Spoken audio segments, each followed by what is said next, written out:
All right, so welcome back to another episode of Mocha Speaks podcast. It is early in the morning, so we are doing a Zoom interview today. I'm telling you to catch up with these candidates. It's not easy, so I got to get with them when I can. The main thing about these interviews is to increase awareness, to educate folks on what is going on in your community, such as the Athens mayoral race. It is an important race. Everybody needs to pay attention. You need to get involved because you have the opportunity to choose who will be your next mayor. All right, Dexter Fisher, how have you been doing today? I'm doing great, Mocha, and then thank you for this opportunity to speak on your podcast. Things are going really great. So, yeah, things are really, really good. But yeah, thank you for inviting me, though. Well, thank you for joining me and for making space because I know you're busy and all these candidates are doing their thing. And so you were telling me earlier that you'd had your campaign kickoff party. We did. We had it last night at the venue on Broad Street. Well over 200 people attended that event. It was a great event. It was. I wish you could have been there. You would have seen what we would think Athens would be with a number of African Americans there, white folks there. I mean, it was a great, great turnout, a great representation of this community. And for me, that's what type of candidate that I'm going to be. I'm gonna have a lot of different people at the table, and I think that's important that our next mayor, the community should reflect that, and that mayor should be responsive to that particular community. So I was excited about that. We have already raised over $100,000 in our campaign. We're doing very, very well. So we're excited. Um, I know that I'm the right person for this job. I tell people, look at the resume and what I've done in this community, what I'm doing now as a commissioner. So we're fired up and we're ready to go. So let me ask you, this is a starting question I've asked all the candidates. What made you decide to run for mayor? What was that turning point? Because I know that you already have a seat at the table. You're a commissioner.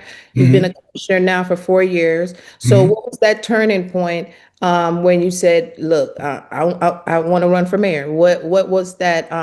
What was that moment? Well, I think that moment been on my radar for a long time, Mocha. Even before I became a commissioner.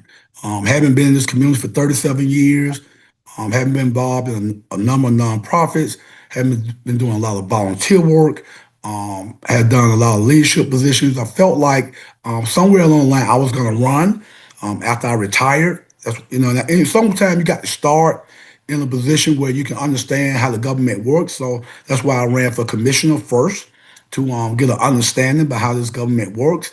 And with that, seeing some of the things that I have seen, I felt like this was the time, and there's not an incumbent running, so this was the time for me to throw my name in the hat to be our next mayor of Athens, Clarke County. So it's always been in my spirit to run for mayor.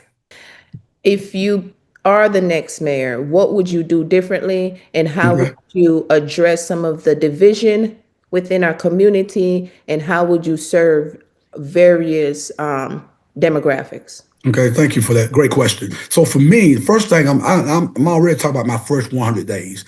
In my first 100 days, one of the things we're going to do is we're going to visit every 10 districts in our community, along with those commissioners, along with our staff, and we're going to talk to all those communities, all those constituents, and what's going to be the common theme coming out of all those 10 districts. Now, whatever that common theme is, that's how we're going to set our strategic goal. Sometimes with us, what we have done since I've been on commission, we as elected officials, we set the strategic plan without talking to our residents. So for me, I'm going to make sure that our community is involved in our strategic plan. That's number one.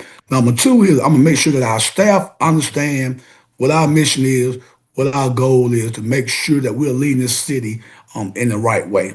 I'm going to make sure that we meet with our faith-based community. We're going to meet with our nonprofits community. And we got to meet with our business communities. We got to meet with our educational institutions, Athens Tech, UGA, our K through 12, Clark County School. We got to bring all those partners got to have a seat at the table.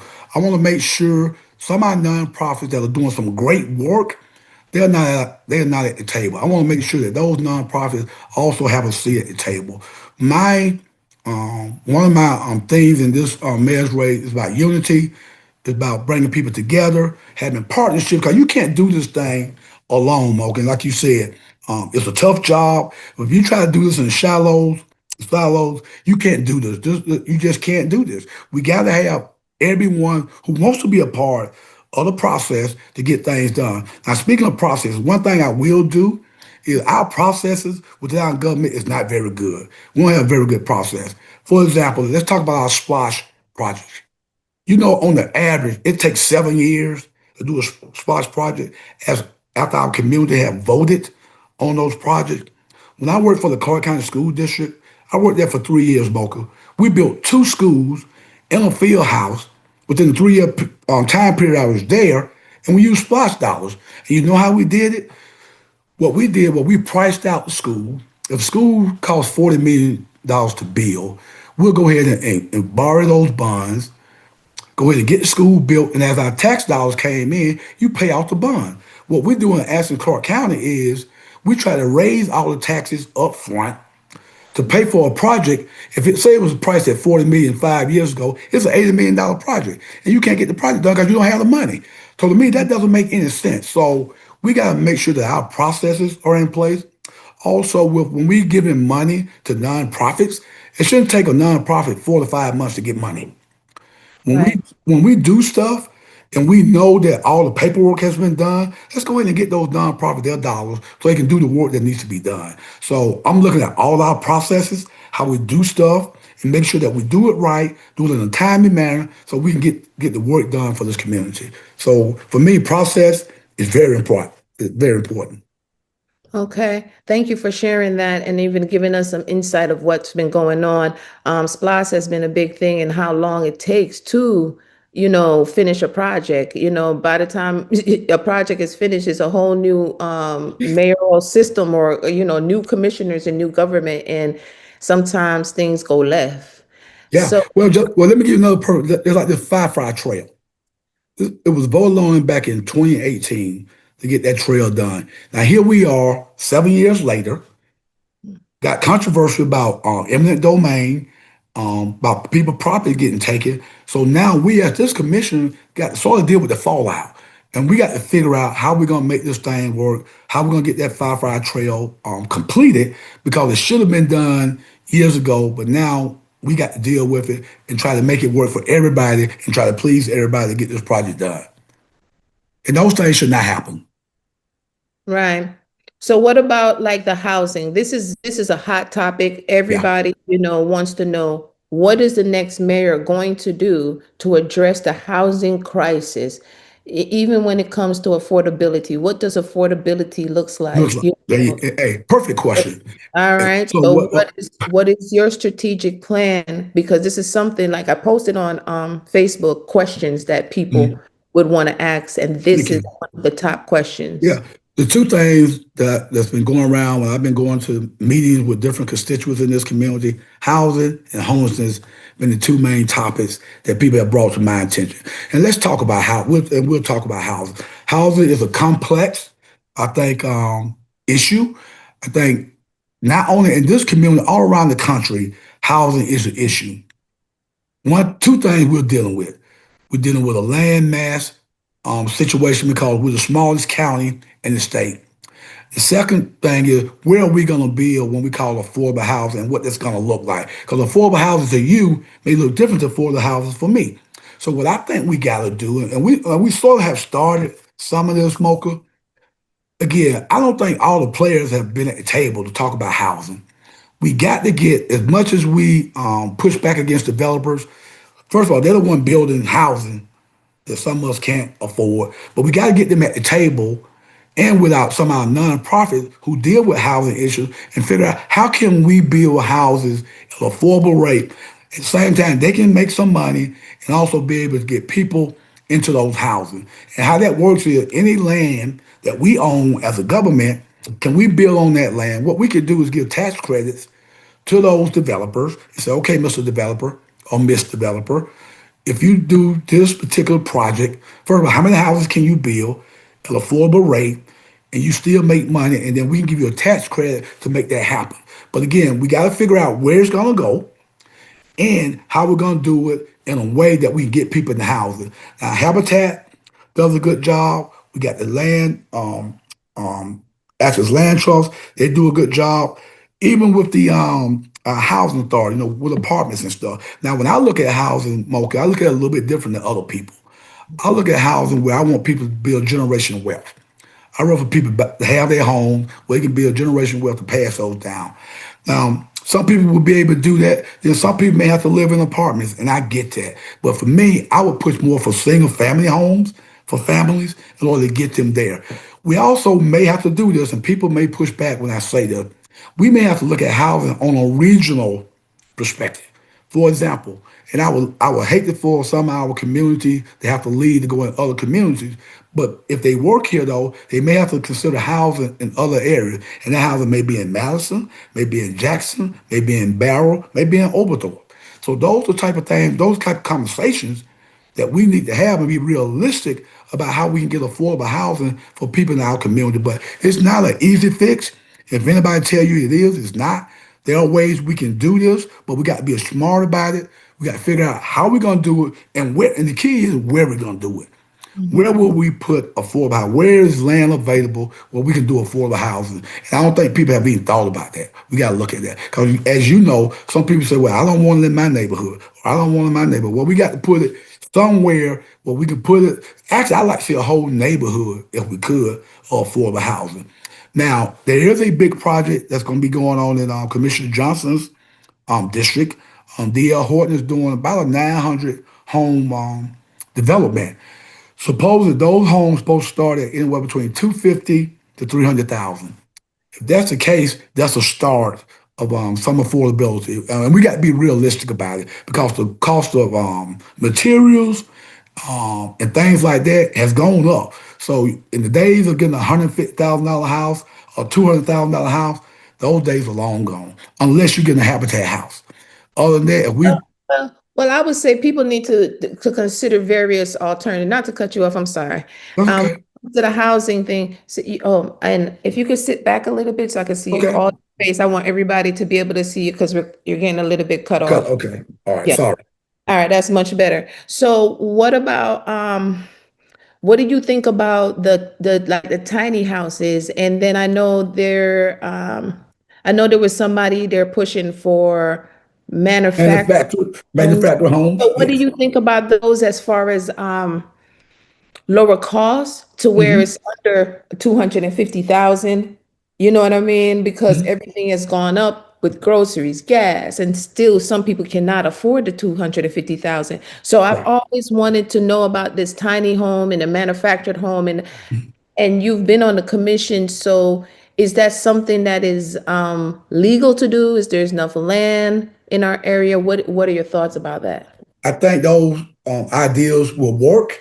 The tiny homes and even manufactured homes. And I think we've already started having that conversation about the manufactured home. What we're looking for, and a lot of people don't know, is okay, we want to do this. And most of my colleagues think it's a great idea that we can do manufactured home. The key is, okay, where do we put those homes? Where can we find space where we can put 100 to 150 manufactured homes somewhere? And that's the key. Where can we find the land? And the other key is, Mocha, is we got to make sure that the infrastructure is in place, sewer and water, in order to get those homes in place. And I think that's another thing that we don't talk about because it's not sexy, it's our infrastructure. Yes, we want to build a home, but you got to have an infrastructure in place. What most people don't know, our infrastructure right now is over 60 years old and it's starting to fail. Not only do we need to replace our infrastructure, we got to increase our infrastructure out to other areas. A lot of people are either on septic tanks, they're on a pump system. When the charter was first created 35 years ago, one of the things, reason the charter passed and to get the African American community on board was that water and sewer was going to be provided countywide. Well, those things have not happened. So now here we are, 35 years later, got to figure out how we're going to make that. Not only we got to replace aging infrastructure, but then expand that water and sewer out to the rest of our community, which doesn't, which should have happened. Those promises were made and it did not happen.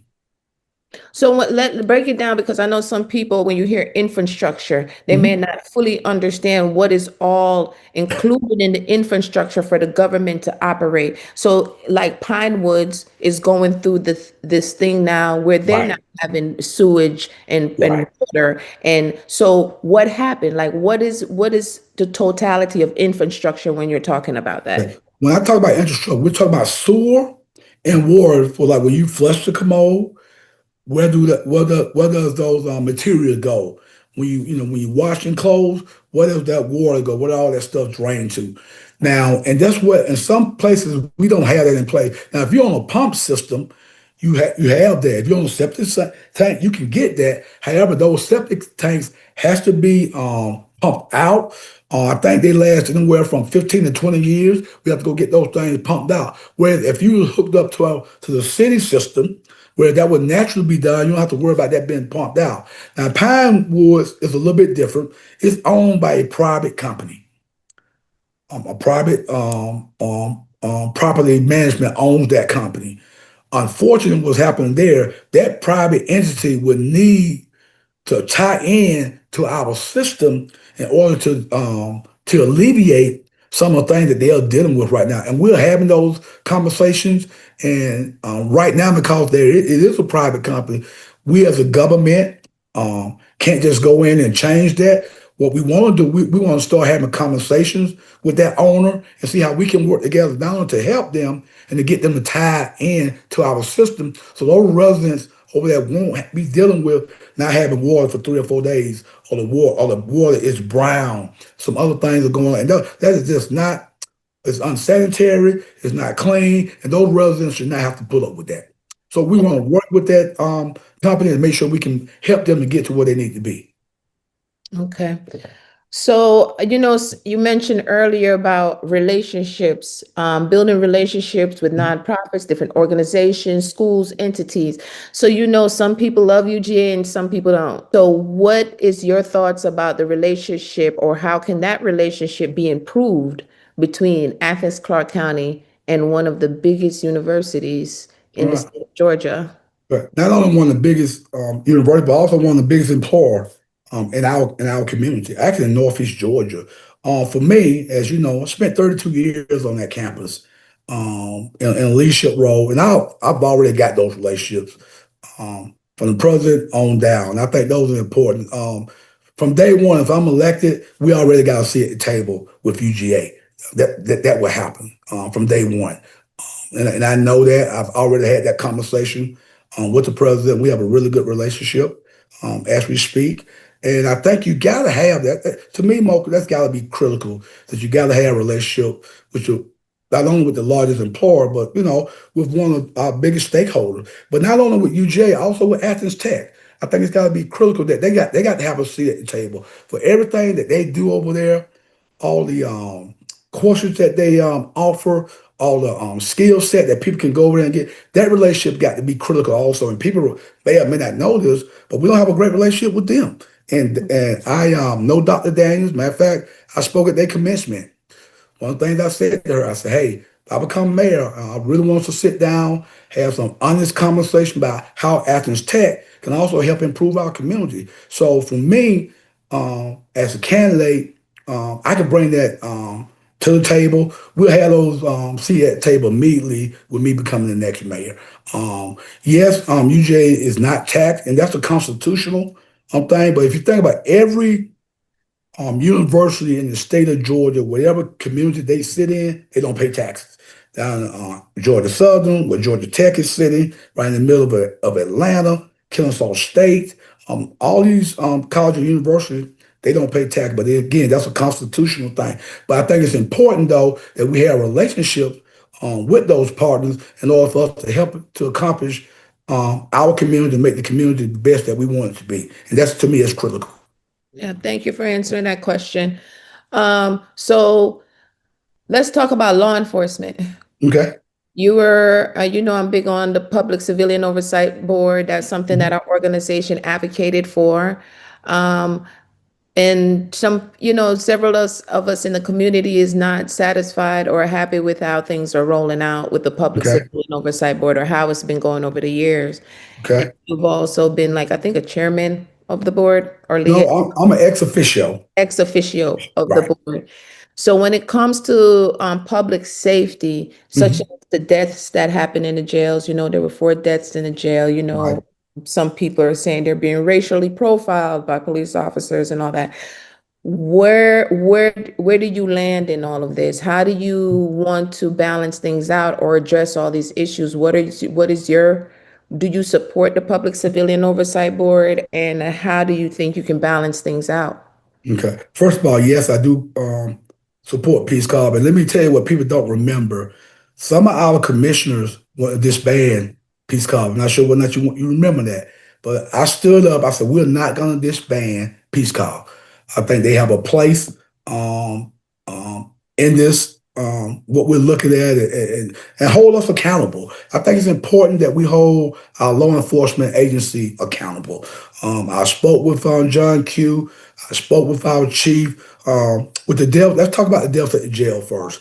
Thank you. Um, that's unfortunate that those things happen. And from what I understand, there was a overdose with fentanyl was involved in those cases. From what I understand, talk to ship, those cases are still being investigated by the GBI. Um, it's taken a while. I'm not sure why, but it's taken a while for those to happen. I want to see once it comes back, what reporting comes back, what that looks like.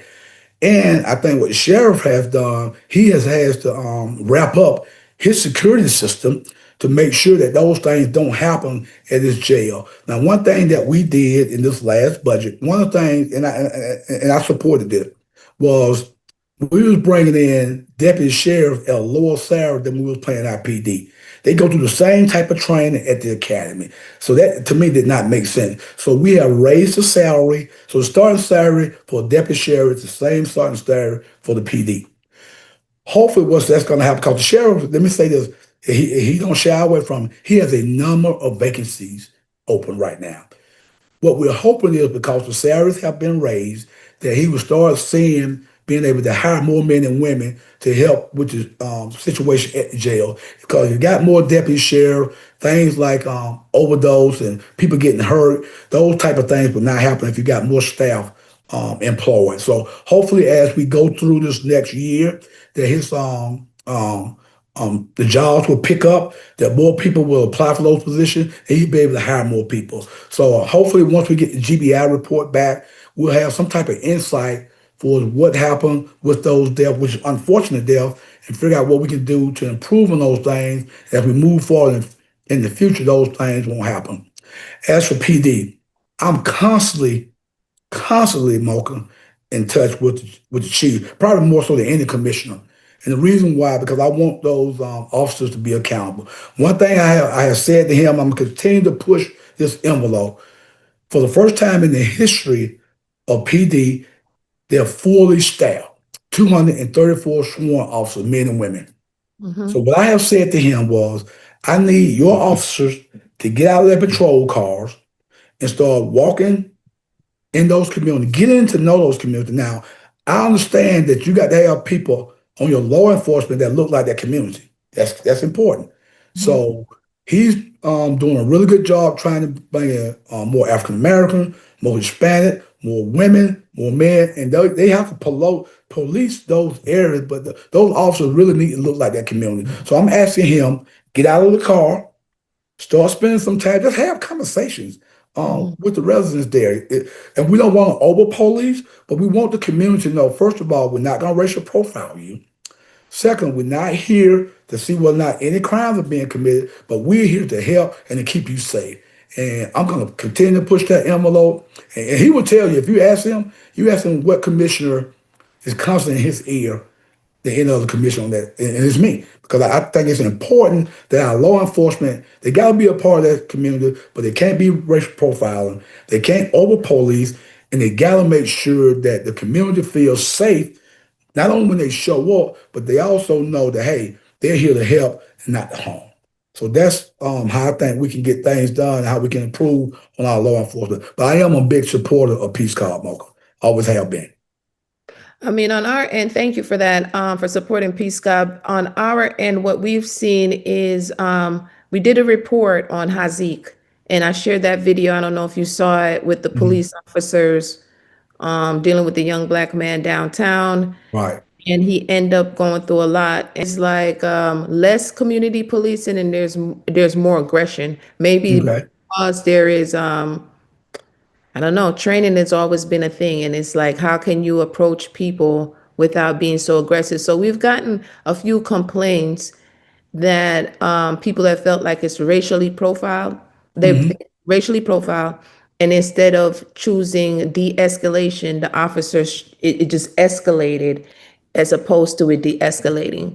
Okay. So that's you know, I Well, know. let me say this. Mhm, Um, every organization has some bad apples.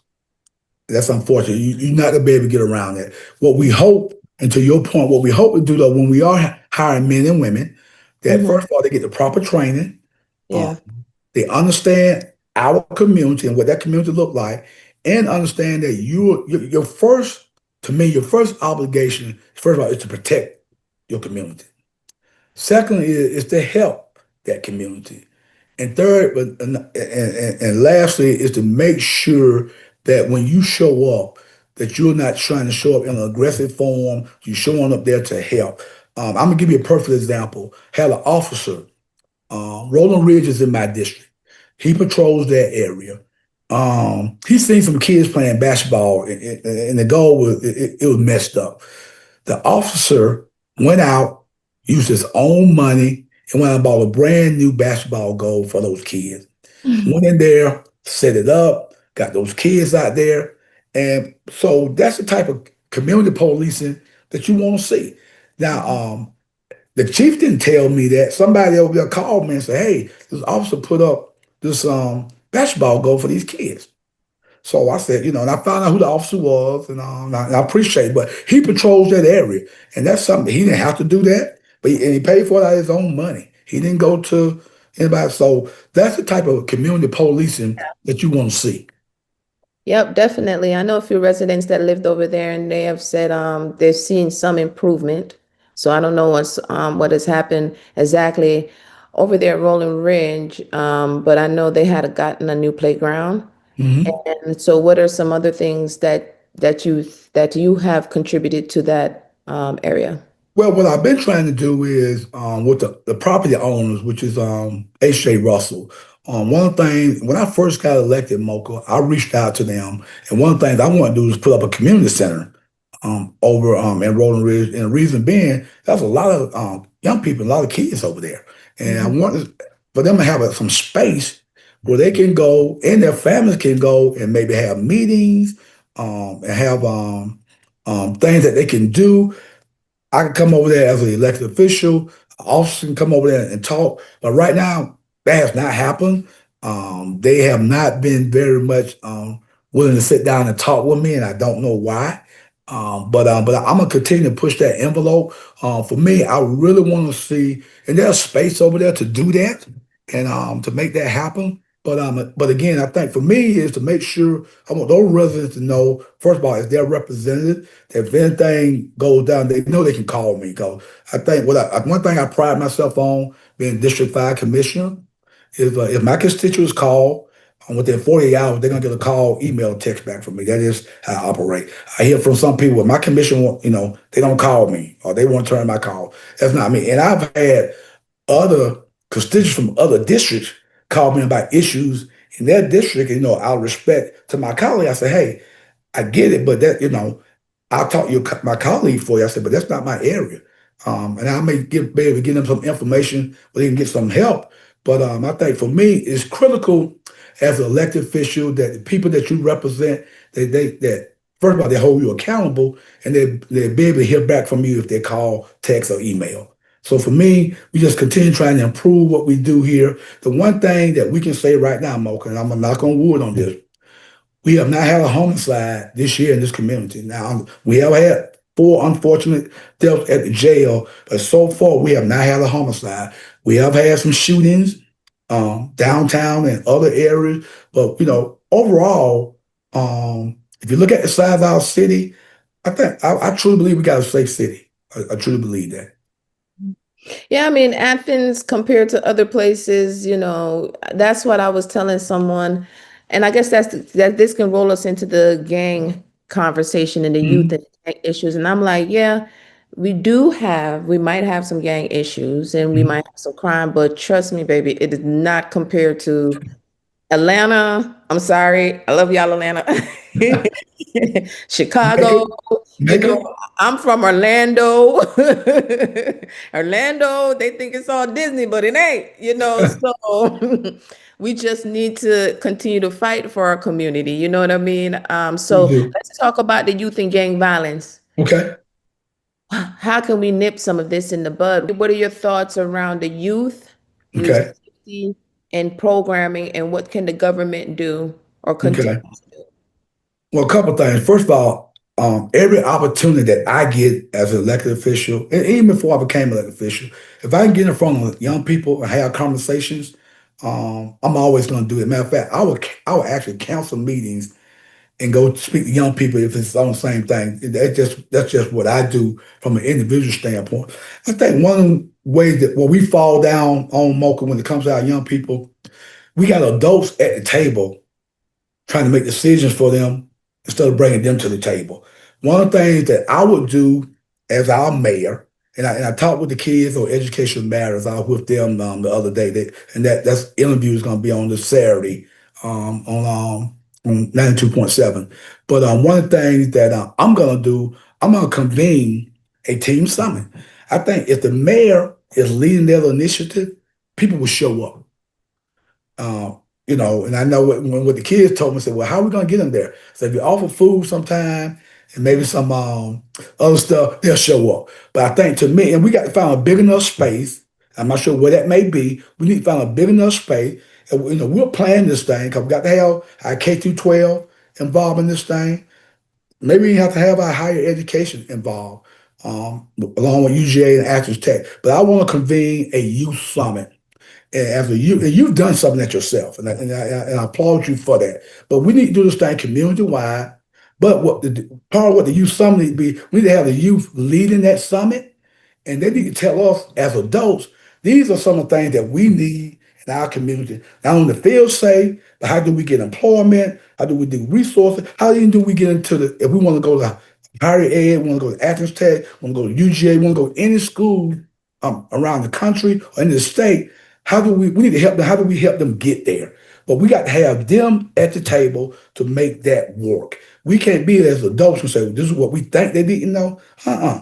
We got to have those young people from middle school to high school sitting at those tables, talking to us, telling us what they want to see in their community. So that's number one I would do. For what I've done in the past is, as you know, when we first got elected, they had these buckets of money that was in ARPA.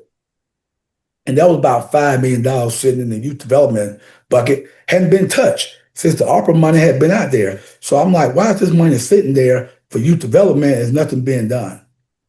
So I talked to some of my colleagues, and I got criticized for this, and still getting criticized. But I thought the organization that could better handle things going with the youth development and some of our gang issues, the Boys and Girls Club.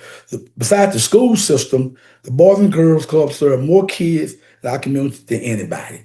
So we're right at the start there. So we did a $3.8 million partnership with them to start looking at gang initiatives and also start helping out youth development. Part of what those dollars was going to do was also work with other nonprofits to get some of those dollars to help with some of the programs that they had with youth development. And let me say this. We got some nonprofits that's doing some great work with our young people. Some that we hadn't even heard about. But I call they truly got boots on the ground. They got limited resources, but they're doing the work. So, we want to make sure that those dollars got out to some of those nonprofits. And the other thing what we did was we opened up 4 community centers: Rock Springs, Broad Acres, Nellie B, and Parkview. Those community centers had been closed for a number of years. We opened those community centers back up where those kids can be right there in their own community to go there to get the resources that they may need to do the type of thing that what the Boys and Girls Club was doing. Those young people can do it right there in their own community. So I started out early, trying to make sure that we had things for our young people to do, and I'm continuing to do that. And I think as a government, and what we can, what I mentioned earlier, as a government, we can't do this alone. We got to have other partners. And let me say this, because we do have so many nonprofits that's doing youth development, some of them are doing the same thing. So what I would like to do is have some of those nonprofits to sit down with each other. Say, okay, if you're doing tutoring, I'm doing tutoring. Let's do touring together. Maybe this tour will say, well, I got space. This other nonprofit, well, I got transportation. Let's combine our resources. Let's do it together. Instead of bringing 40 kids, we got 80 kids doing tutoring because we decided we was going to do this together. So those are some of the things that I think we really got to do. And I get it that everybody want to have their own nonprofit, have their own name attached, but we need to realize what is the end game here? What is our goal? We want to make sure that I'm just using tutoring. If we can bring in 80 kids together, and we got the resources from both those nonprofits to help 80 kids in tutoring session, it's a win-win for everybody. So those are some of the things that we got to look at that have not been looked at in the past. So I got ideas that I think will work, that would be helpful to our community, and can also improve our community when it comes to our young people. That would definitely help. What about do you think that the gang violence has reduced? Is it still, still a thing that we need to definitely be addressing? I think we always need to address that. I'm not naive to think that it's being reduced. I think we got pockets of gangs in this community. I think what has happened though, our police department do have a gang task force, actually along with the sheriff department. So I think some of those things are being helpful, but we still got young people that are involved in gang activity. So to me, Mocha, even if we only got one gang element, there's one gang too many. So for me, we got to make sure that we stay vigilant. We got to make sure that our young people are engaged and not having to do those other activities with gangs. So that's why I think it's critical with our nonprofits.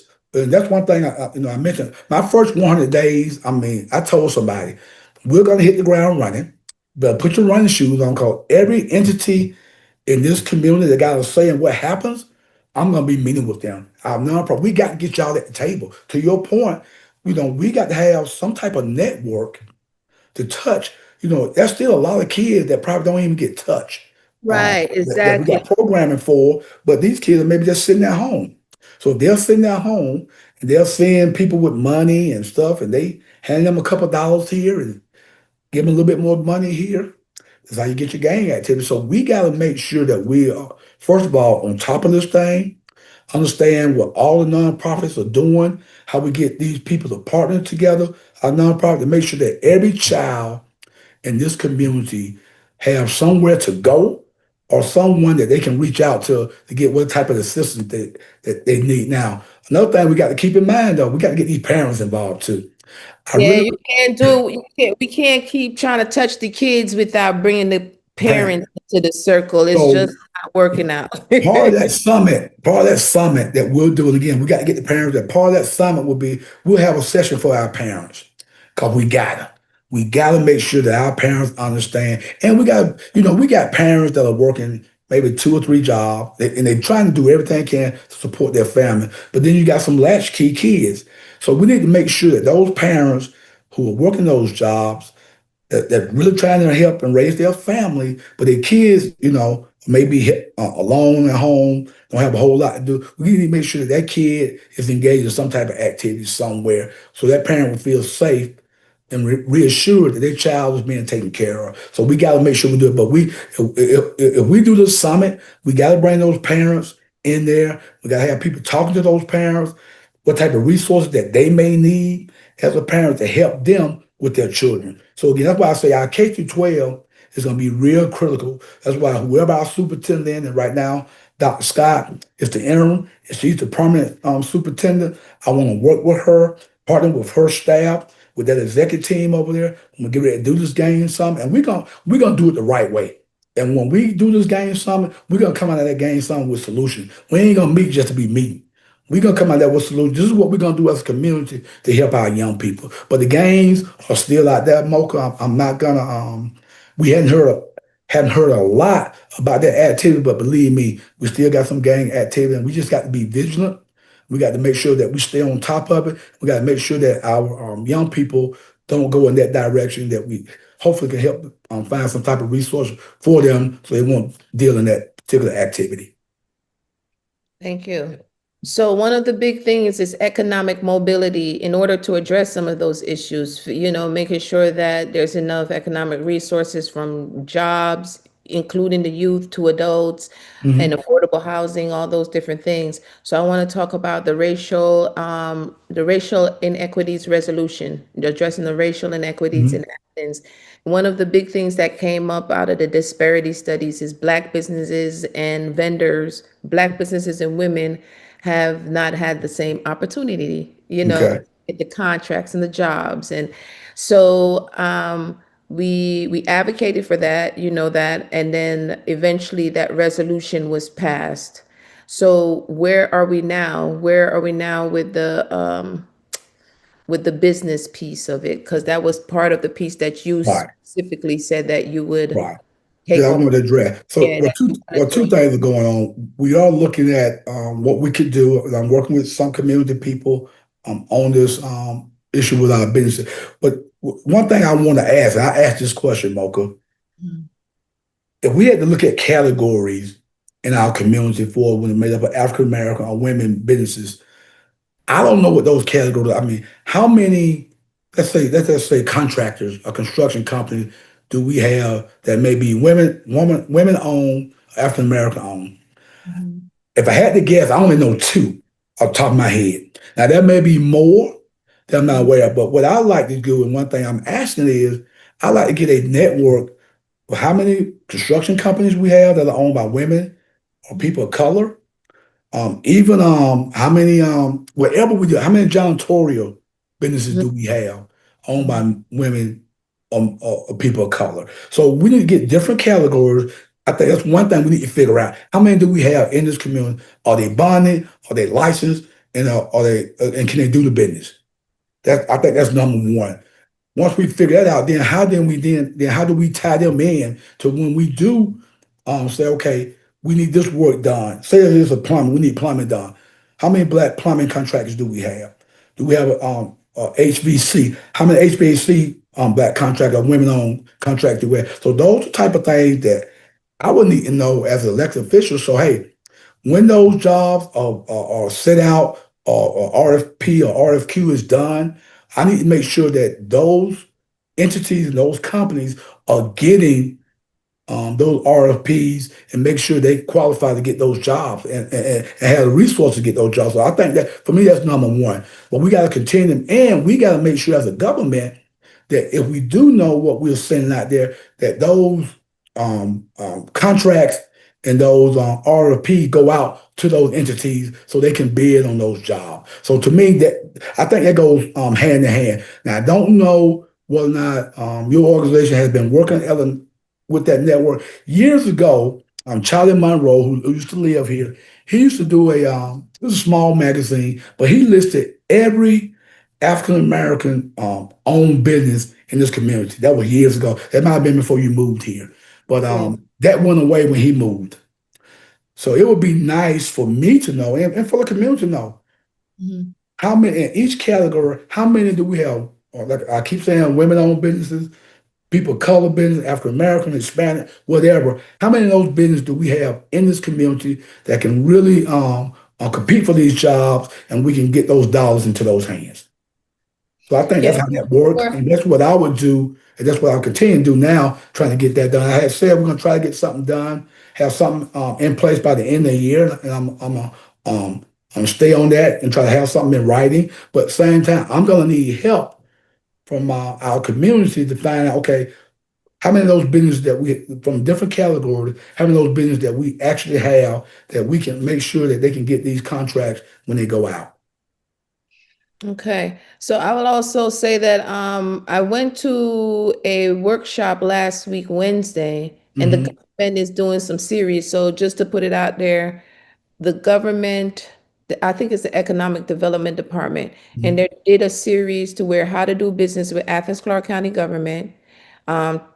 This week, I think it's how to do business with UGA, and then next week is how to do business with the school system. So it's a start. And then the gap that I see is communication, being able to get the word out to where Right, people know about it, and not just in the same silo. Like it's like in this one particular network. We're talking about the community, the missed right, gaps, the people that the barbershops, the beauty salons. How do you get it out to those kind of networks so that people know how to apply, how to structure their business, so that they can get these grants or get these different contracts. And then also, if they are a black business, how can they get on a list? So, hmm, I mean, the main thing that we've started was a Black Entrepreneurs Empowerment Network. So we've been compiling a list of entrepreneurs, but they're like phase one, phase two. thank you. No, so there's different phases of this business, but y'all, it's like, how do we get a master list? And that's been something else. I know Northeast Georgia, Black Business Alliance been working on it. I know that Okay. there's something out there. There's a few things out there with some business lists, but I don't know if it's up to date and it's fine Right. to Athens. Right.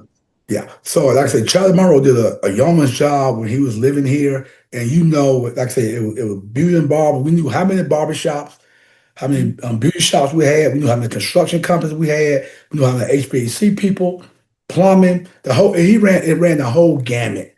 Who do T-shirts? Who does a lot of different. So, and we got some businesses that doing some really good work here, but we don't know about them. So, and let me throw a shout out to our school district.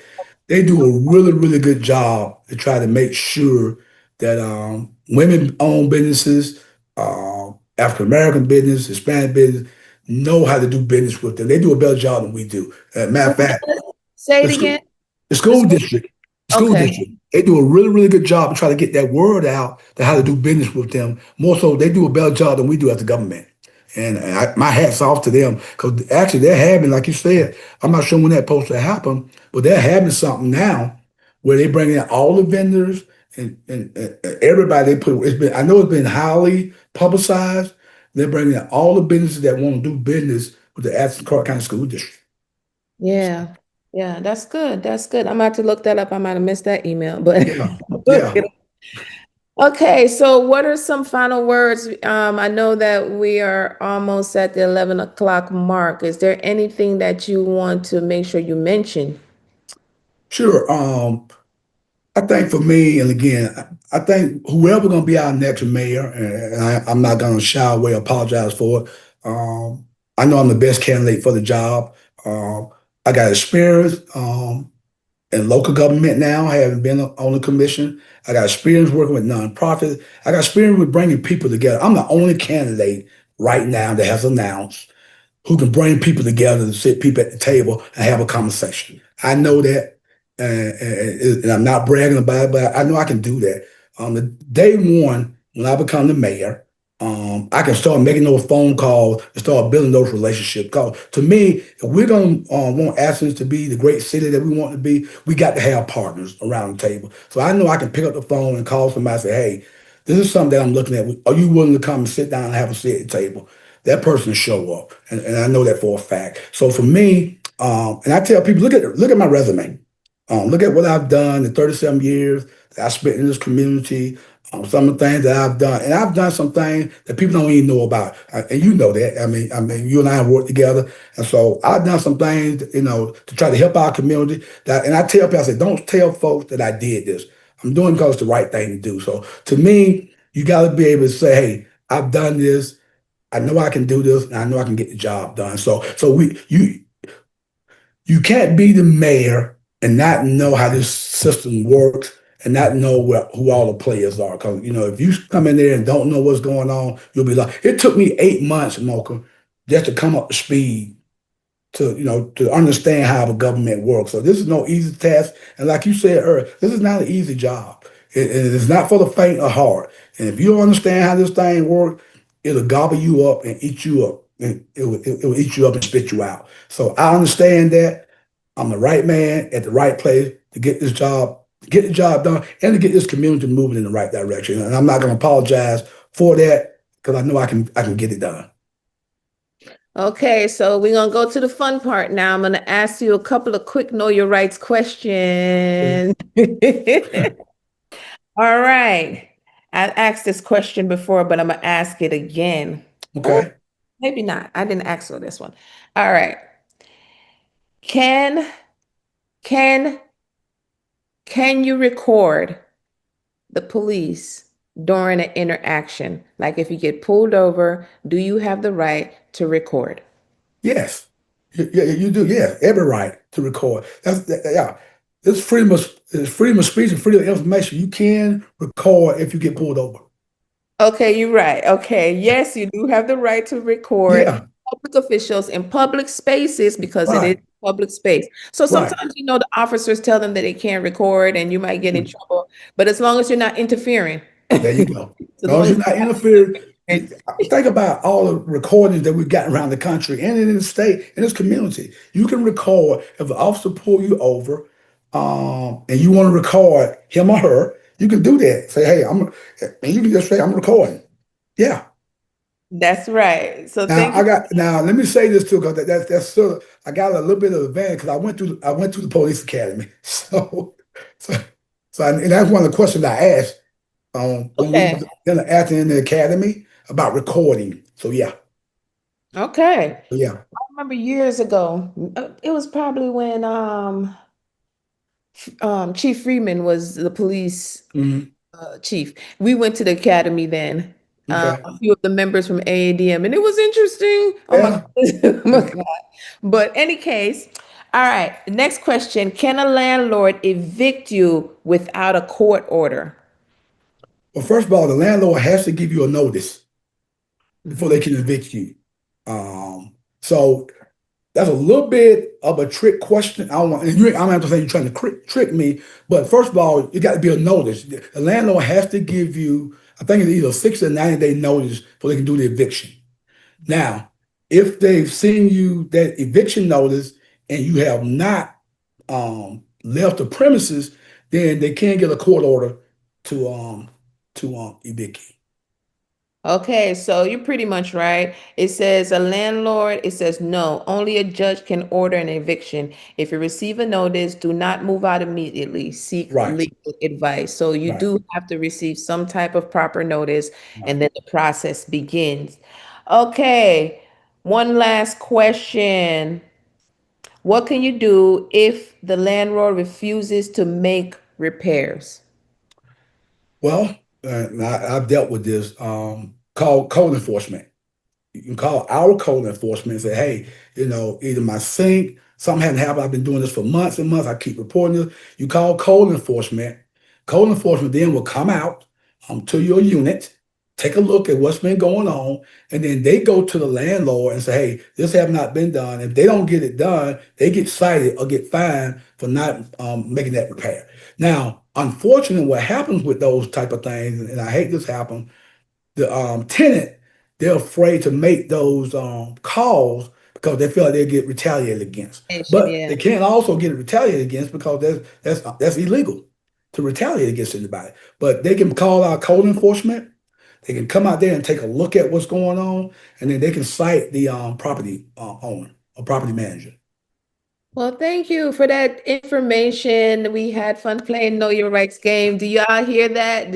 Those are your rights. If you want to get something repaired and the landlord is resisting, you heard it. Code enforcement. Don't be afraid. Make sure you tune in, stay engaged, stay involved. Mocha Speaks podcast is about increasing awareness, speaking your mind, speaking your truth. And thank you for tuning in. See y'all later. Thank you, Mocha.